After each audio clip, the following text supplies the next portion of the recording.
అందరికీ నమస్కారం. అస్సలాము అలైకుం రహమతుల్లాహి బర్కాతు. మిత్రులారా, 1999లో నేను రాజకీయాల్లో అడుగుపెట్టాను. మా పెద్దాయన డాక్టర్ డి రామానాయుడు గారి కోసం. ఎందుకంటే నేను చైల్డ్ ఆర్టిస్ట్ తర్వాత నేను మళ్ళీ ఒక వయసు వచ్చిన తర్వాత నాకు అద్భుతమైన అవకాశం ఇచ్చి ప్రేమ ఖైదీ అనే సినిమాతోటి మళ్ళీ నా కెరీర్ స్టార్ట్ అయింది చైల్డ్ ఆర్టిస్ట్ తర్వాత. అలాగే వారు బాపట్ల నుంచి ఇలాగ నేను ఎంపీగా నుంచుంటున్నాను రా, నువ్వు రావాలి, నా క్యాన్వాస్ చేయాలి అనగానే తప్పకుండా గురుగారు, ఎందుకంటే మీ సినిమా తర్వాత నేను మళ్ళీ ఒక ఆర్టిస్ట్గా నేను ఎదిగాను, సో డెఫినెట్గా నేను వస్తాను అని చెప్పి వెళ్ళటం జరిగింది. అప్పుడు టీడీపీ హయాంలో దాదాపు ఒకే పార్టీలో 20 సంవత్సరాలు నేను ఉన్నాను. తర్వాత మళ్ళీ ఇటు రావడం జరిగింది.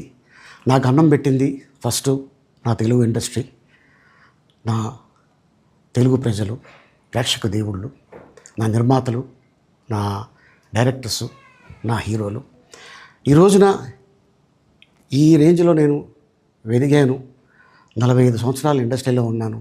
దాదాపు 1200 సినిమాలు పైచిలుకు యాక్ట్ చేయడం జరిగింది. 6 భాషల్లో యాక్ట్ చేయడం జరిగింది. ఓకే, నేను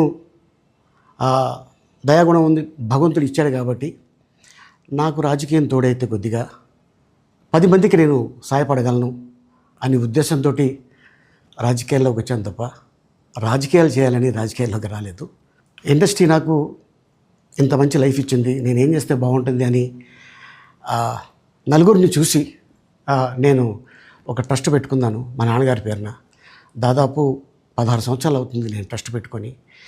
ఏ రోజు కూడా, ఈవెన్ దో కోవిడ్లో కూడా ప్రతి నెల వాళ్ళకి 1000 రూపాయలు నేను సాయం చేసేవాడిని. కోవిడ్లో కూడా ఆపకుండా అలా కంటిన్యూగా సాయం చేస్తూనే ఉన్నాను. చాలామందిని నా కుటుంబంలో అవ్వచ్చు, బయట వాళ్ళు అవ్వచ్చు, చుట్టాల్లో అవ్వచ్చు, చాలామందికి చదివించాను నేను. అండ్ అలాగే మా తల్లిదండ్రులు నాకు ఇచ్చిన ఒక గుణం అది అందరితో పంచుకోవాలని చెప్పి ఉద్దేశంతో నేను ట్రస్ట్ కూడా పెట్టుకున్నాను. నా ఇన్కంలో దాదాపు 20% నేను ట్రస్ట్కి ఇవ్వటం జరుగుతుంది. గతంలో కూడా చెప్పా, ఫారిన్ కంట్రీస్లో ఏదైనా ఈవెంట్స్ చేస్తే దాంట్లో నుంచి 60% ట్రస్ట్కి వెళ్ళి 40% నేను తీసుకునేవాడిని. సో ఇట్లాగా చాలా సేవలు చేసి ఉన్నాను కాబట్టి ఈ మాట కూడా నేను మీకు చెప్పుకుంటున్నాను. అండ్ అలాగే నేను వ్యక్తిగతంగా ఎవరి మీద ఏ పార్టీలో ఉన్నా కూడా నేను నా పార్టీ గురించి నేను పొగుడుతాను, అక్కడ ఉన్న వ్యక్తి ఎమ్మెల్యే క్యాండిడేట్ గురించి నేను పొగుడుతాను, నా నాయకుడిని నేను పొగుడుతాను తప్ప ఎప్పుడు ఎవరిని కూడా ఒక మాట అంటాం కానీ వాళ్ళ లైఫ్ గురించి కానీ వాళ్ళ పర్సనల్ లైఫ్ గురించి కానీ ఎప్పుడు కూడా ఏ వేదిక మీద కూడా మీరు వెతికినా కూడా దొరకదు. అండ్ అలాగే సో నేను ఈ రోజున మీ ముందుకి రావడానికి కారణం ఏంటంటే, నేను ఏ పార్టీ మనిషిని కాదు, ఏ పార్టీ సపోర్టర్ని కాదు, ఐఎమ్ జస్ట్ కామన్ మ్యాన్గానే ఉండి ఇక నా సినిమాలు, నా షూటింగ్లు నేను చేసుకుందామని చెప్పేసి అనుకుంటున్నాను. That's it. ఈ మాట చెప్పడానికే నేను మీ ముందుకు వచ్చాను. సో నేను ప్రతి 5 సంవత్సరాలకు ఒకసారి ఎలక్షన్లో మీరు వెళ్ళి ఎలా ఓటేస్తారో నేను కూడా ఒక కామన్ మ్యాన్గా వెళ్ళి ఓటేసి వస్తాను. సో రాజకీయాలకి స్వస్తి, గుడ్ బై, థ్యాంక్ యూ. వాళ్ళ ప్రయారిటీ, వాళ్ళ మంచిగా చెడ ఇవన్నీ పక్కన పెడితే వాళ్ళ ప్రయారిటీ 600 కోట్లు పెట్టి ఋషికొండలో ప్యాలెస్ కట్టుకున్నారు. అదే 600 కోట్లు ఈ పార్టీకి మనకి మనకి ఇక్కడ కనుక పెట్టుంటే ఒక జిల్లా అభివృద్ధి అయిపోయింది. సో మేము తీసుకున్న ప్రయారిటీ అది. హంగులకి ఆర్భాటాలకి కాకుండా నేను ఈ రోజున పంచాయతీరాజ్ వ్యవస్థ నేను నడిపే వ్యక్తిగా చెప్తున్నాను మీకు. ఇందులో నా సైడ్ నుంచి కరప్షన్ ఉండదు, నేను మీకు మాటిస్తున్నాను. పర్యావరణ శాఖ సంబంధించి దాన్ని బలోపేతం చేస్తాం. Accountability, environmental audit పట్టుకొస్తున్నాం.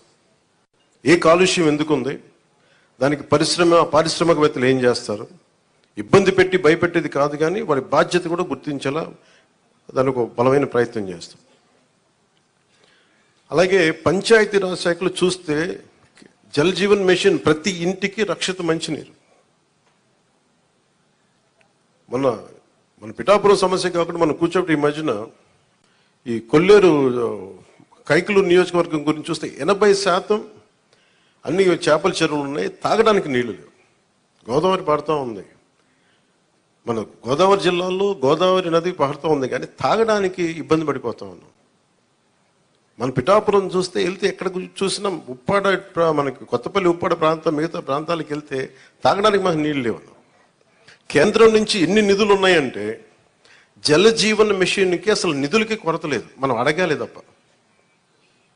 ఎందుకు చేయలేకపోయారు అంటే దానికి అర్థం కాలేదు నాకు.